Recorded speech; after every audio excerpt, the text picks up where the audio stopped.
Tan, tan. Sejam muito bem-vindos ao último capítulo da série A Vida no Planeta Marte. E o capítulo está arrebatador, literalmente.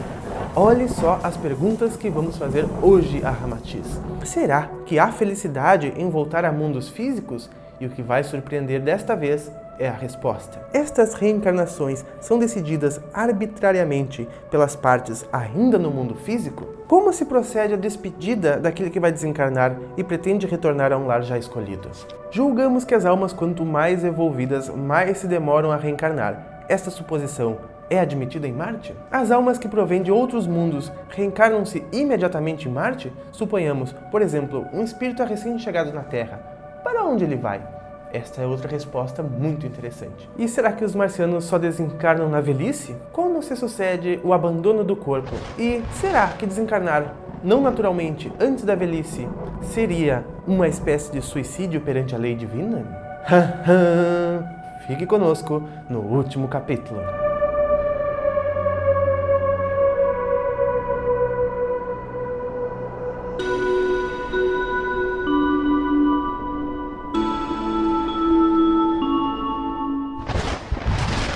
Felicidade em voltar aos mundos físicos? Ramatiz diz que a verdadeira felicidade do espírito está nos mundos espirituais superiores e o seu anseio é atingir os mundos das causas, nos quais poderão agir, criar e gozar eternamente, sem as vicissitudes da forma, que são apenas recurso educativo. Ou se são. Podemos experienciar dia a dia isso. Exatamente. O marciano desenvolvido, consciente de suas necessidades espirituais, tem pressa de voltar ao mundo físico para aprender e, consequentemente, para libertar-se. São espíritos práticos que costumam solucionar seus problemas sem delongas. O que deve ser feito, fazem-no logo, desde que a verdadeira felicidade é nos mundos espirituais, e sabendo que o escopo principal da vida física é visando esta felicidade, apressam-se o aprendizado o mais urgente possível. E mesmo nesse apressar-se, fazem tudo com dedicação, com atenção. Não é aquele conceito que nós temos de pressa de fazer desatento para chegar nesse outro estado. Isso, né? Exatamente.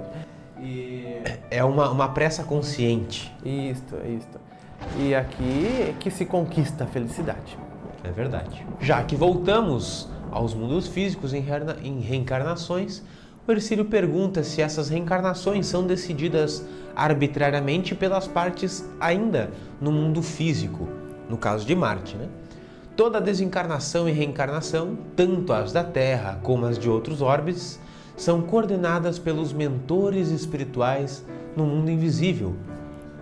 Invisível, né? Para algum sentido. No mundo espiritual, exato, né? Antes de o espírito marciano receber o consentimento para habitar certo lar, há que consultar o seu mentor e os mentores do ambiente em que pretende reencarnar. Geralmente, a reunião se processa entre todos os interessados, com os guias espirituais que podem se manifestar visivelmente e os reencarnados em cogitação comum. Há um consenso, há uma conversa, chega-se num senso comum de... Exatamente, eles já sabem se comunicar. Como se procede a despedida de quem vai se desencarnar, né? É com festa. Vamos para a próxima pergunta, porque isso ele vai explicar melhor. Então a despedida, né? Há sempre entre tempos. Até logo. Até logo, né? Até porque, como a gente já disse no capítulo de ontem, né? Eles dormem e não ficam inconscientes, e lá é como nada muda. Julgamos que as almas, quando mais evolvidas, né, mais se demoram a reencarnar. Esta suposição não é admitida em Marte, né, e faz todo sentido. Ramatiz diz que tudo depende do mundo material que vos referis. Os espíritos adiantados demoram em sua reencarnação porque suas vidas são mais no sentido de auxílio, esclarecimento ou exemplificação, né? E até mesmo pelo tempo de programar e estudar o que virão fazer. É óbvio que as almas de Quilate, de Buda, Krishna, Hermes, Francisco de Assis, Paulo de Tarso, aguardam épocas, e muitas outras, né? Aguardam épocas apropriadas aos seus eventos apostolares. Determinadas fases psicológicas em que seus esforços serão mais úteis à coletividade, né? Daí, os seus períodos mais demorados para voltarem aos fluidos densos da carne. Até porque também os espíritos que não têm muita evolução, às vezes tem até mesmo encarnação compulsória, né? Vai pra lá, encarna direto. Porque, né? Ia só se dar mal por lá. E, por exemplo, as almas que provêm de outros mundos reencarnam-se imediatamente em Marte? Suponhamos, por exemplo, que um espírito recém-chegado da Terra. Será assim? O espírito terráqueo terá que aguardar certo tempo nas zonas astrais inferiores de Marte, onde as vibrações melhor se adaptam com as zonas astrais superiores da Terra. O conteúdo psíquico que predomina no seu perispírito, embora vibre superioridade espiritual, pode ainda refletir as tendências hereditárias no seu futuro organismo marciano. Na primeira encarnação, será dificílimo vencer as suas tendências hereditárias comuns. Um grande desafio. Então se faz prévio reajuste no campo astral, uma verdadeira drenação da substância mental trazida da Terra. Você é drenagem? Uma drenagem. Muito bem, com certeza. Uma verdadeira drenagem da substância mental, então, trazida da Terra. Né? Como a gente falou, né? A pessoa, se ela mudar drasticamente a energia, ela vai ter sérios problemas. Tem que ser gradual, né? Passo a passo. E essa drenagem é a fim de que a alma... Então, digamos que a alma vai para os umbrais de Marte antes de encarnar. E que ainda assim os umbrais de Marte... São os mais... São mais refinados do que os mais superiores da Terra, diz Ramatiz. Exatamente. E tudo isso para que, quando ele reencarnar no planeta, haja a maior libertação possível das influências terráqueas. Porque a gente cria muitos hábitos, muitos costumes muito prejudiciais, não só para nós, como para o meio que a gente iria entrar. Quando vivemos muito tempo no lugar, naturalmente a gente cria esse elo. E se a gente perde de uma hora para outra, as repercussões mentais ainda apresentam essa conexão. É difícil a gente largar da noite para o dia. Então imaginem vocês a bênção que não é encarnar em um planeta desses, onde nós iremos nos libertar tanto de tantos costumes negativos ou até mesmo crenças negativas. E lá, aqui a gente comenta que a gente evolui por bem ou por mal. Lá essa evolução é por bem ou por bem. Se quer evoluir por mal, vai para a Terra. Mas será que os marcianos só desencarnam na velhice? Ramatiz diz que as espécies animais sadias na Terra atingem sempre uma velhice acima do normal. Em consequência, em Marte, onde a saúde é problema resolvido... Ou seja, não é problema. Não é problema, né? Onde é solução a saúde. O problema é resolvido e a enfermidade só se apresenta nos desequilíbrios magnéticos. O desencarne só ocorre na velhice, desde que o marciano delibere ir até o fim. Então, Ramatiz teve uma pulga atrás da orelha. Até o fim, porventura podem desencarnar antes da velhice, se assim quiserem? Ramatiz não esteve com pulga atrás da orelha, quem teve foi Ercílio. E Ramatiz que diz que, não antes da velhice, mas no período da velhice, abandonam o corpo como se assim julgarem conveniente, na fase em que este começa a perder a sua vitalidade. É como abandonar a veste desgastada, imprópria ao frio e à vida de relação social.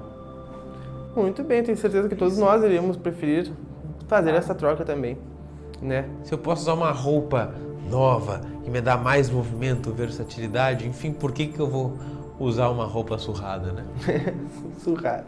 Tá, mas e este abandono é uma simples desincorporação à vontade ou é uma partida súbita em que a matéria sucumbe? A Matiz diz que o marciano desintegra o seu organismo sobre propensos científicos incompreensíveis à vossa mentalidade atual. Despede-se dos seus contemporâneos em cerimônia festiva, viu? E sem compungimento. Sem tristeza, sem melancolia. Drama. Solicita os serviços técnicos do Templo da Desencarnação e, após uma operação magnético-etérica em sala especial, dá-se a desintegração perfeita num micron de segundo. Jequiti. A matéria, que aliás é energia condensada, perde o seu apoio magnético. Desata-se da rede que sustentava os átomos coesos em suspensão físico-magnética, e o espírito liberto regressa ao plano astral, recebendo abraços e cumprimentos pelo retorno, sendo que não era novidade nenhuma do lado de lá, porque ele já estava lá ao momento em que dormia, né? Então, ir para lá e voltar é a coisa mais normal que tem, Então olá, ele, tudo bem? Deixei meu corpo lá, tá?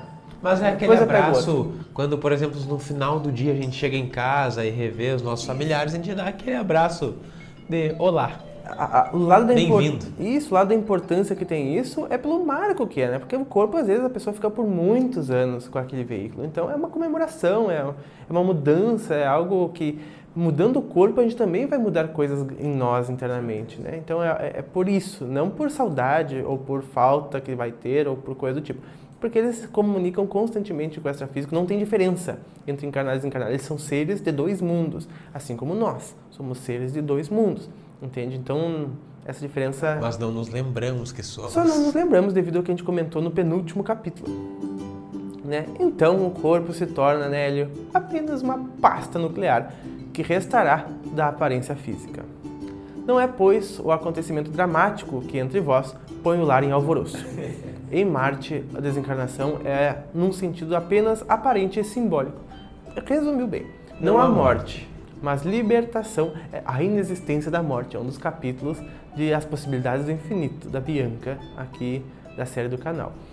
Não há morte, mas libertação da energia estática que retorna à massa de sua afinidade cósmica. Que descrição, hein? Bonito. O dito fenômeno de desintegração assemelha-se ao emurchecer de pétalas de flor, enquanto seu espírito, perfume ou aura etérica se desprende, integra em condições de se incorporar novamente. O marciano devolve ao eio energético a energia que utilizou para uso provisório. E assim nós faremos também, quer queiramos, quer não, é uma dinâmica do universo, uma lei da natureza. Por falar nisso, os mentores sempre dizem uma coisa muito interessante, né, que eu fiquei refletindo esta semana, que a gente quer ter o controle de tudo, né? Mas a gente não tem o controle de nada, a não ser do que cabe à nossa vida e a nós. Mas às vezes a gente quer que tal coisa aconteça, quer que tal pessoa faça assim, quer que tal coisa aconteça assado, e a gente não tem nenhum controle sobre isso. Nenhum. A gente só tem controle das coisas, as nossas escolhas, né? Mas esse, então, caminho para o templo da desencarnação não seria uma espécie de suicídio perante a lei divina? Olha, o caminho para o templo não, agora a desencarnação. O processo de desintegrar-se, né? O corpo físico. O caminho para o templo é um exercício, sabe?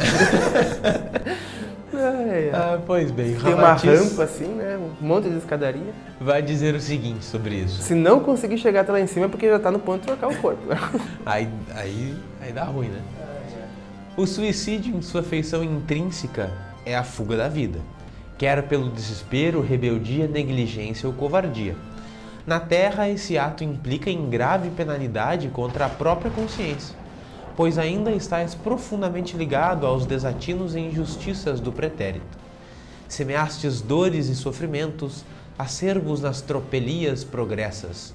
Sois obrigados a resgatar, então, este débito, ceitil por ceitil, até os vossos derradeiros dias da vida humana.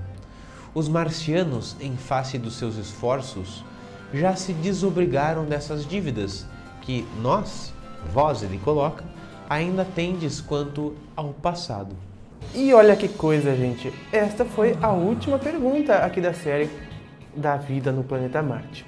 A gente agradece. Não vamos nos suicidar por conta disso, né? De forma alguma.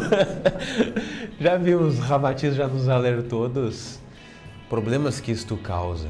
Até porque não precisamos nos preocupar, porque muitas séries grandiosas virão nos próximos finais de semana. Nossa, que drama! Porque afinal de contas vem aí o Senhor dos Raios, que vai ser fantástico. Eu não vou dar nenhuma palhinha porque é pra não. Porque é expectativa zero, daí não se decepciona.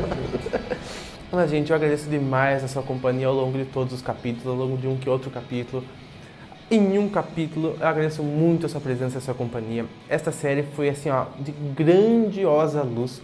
Inclusive, se fez presente, as entidades marcianas que monitoraram o progresso dessa série aqui no planeta Terra.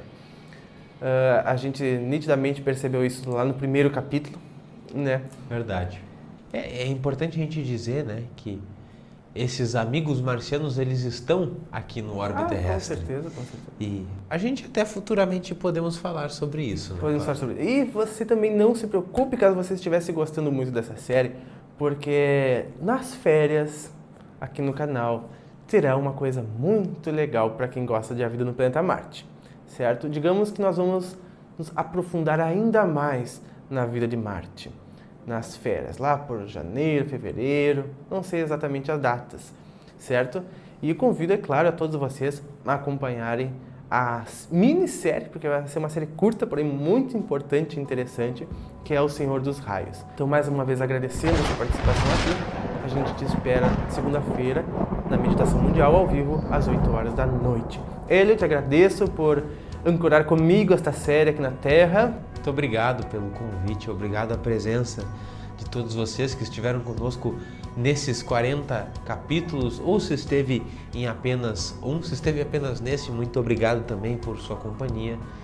E sigamos nos próximos vídeos juntos e nas próximas séries. É isso aí, pessoal. Nos despedimos dessa magnífica série. Você pode assistir a qualquer momento, estará nas playlists do canal todos os capítulos. Um grande abraço e até mais!